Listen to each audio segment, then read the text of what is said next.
To quote BBC's Chased by Dinosaurs, no matter how bad things get on land, you should never go into the water. That piece of advice is supported by today's episode of Ultimate Battles, where a sperm whale gone wrong fights the greatest shark that ever lived in a battle to dominate the Pliocene oceans. Unlike the contestants in pretty much every other episode of this series, Livyatan and Megalodon lived in the same place at the same time, meaning that they could have and probably did fight in real life. Let's start with Megalodon. The Awesome Bro starter pack includes, of course, a 100-foot shark covered in spikes that's still surviving somewhere off of the Gulf of Mexico. No. Feron 2017 places a conservative maximum for the mega shark at 16 meters, or 52.5 feet, with a swimming burst speed of 30 to 37 kilometers per hour, 18 to 23 miles per hour. Jacob et al. 2017 establishes a mass-based cruising speed of 18 kilometers per hour. That's still way faster than any human swimmer, but it wouldn't be able to catch you in a speedboat, unless the engine is dead. In which case, you're dead. Rowe et al. 2008 used three-dimensional computer modeling to calculate a bite force for Megalodon between 108,000 and 182,000 newtons.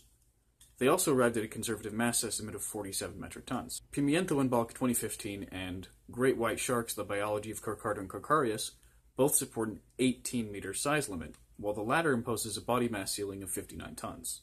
It's likely that Megalodon hunted like a great white, by going deep underneath its prey and then barreling upwards in a deadly, devastating, dynamic, difficult-to-dodge bite. Now for Livyatan. Its name means Leviathan in Hebrew, and it definitely lives up to the title. This monstrous raptorial whale measured up to 17.5 meters long and weighed as much as an adult male sperm whale, or 57 tons. Similar to the much older Basilosaurus, it hunted down and devoured other cetaceans. Livyatan had the largest teeth of any known vertebrate, as well as a short and wide rostrum and an enormous temporal fossa, indicating extremely powerful jaw muscles. It also possessed a gigantic spermaceti organ, which its discoverers argued was not used for deep diving, suction feeding, or squid hunting, but rather as a potential battering ram. So its strategy would have been to build up speed and slam into its enemy, knocking them off balance, and then to chew them to pieces. Just as I demonstrated. That was 100% accurate. I'm a paleo artist. Assuming a similar charge speed to modern sperm whales, that would be anywhere between 35 and 45 kilometers per hour. This is one of the most even ultimate battles I've ever analyzed. Both of these gigantic predators were designed to take down baleen whales, and each one has the weaponry necessary to incapacitate the other. Megalodon does have a strength advantage, and its ambush tactics are pretty difficult to counter. There is something I need to mention about sharks, though.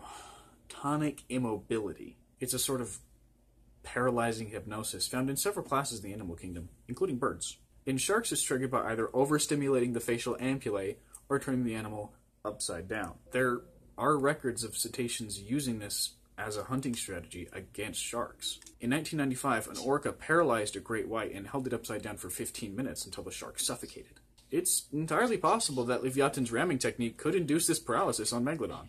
But what about the rushing jaws from the deep technique? Surely Megalodon could just ambush Livyatan before the fight even started. Well, maybe not. Livyatan almost certainly had echolocation abilities on par with those of a sperm whale, which can detect a squid a foot long from over a mile away. So an ambush by a 60-foot shark, not so likely. Livyatan was also a faster swimmer than Megalodon and more intelligent. It's close, extremely close, but the great white whale takes this fight 55% of the time.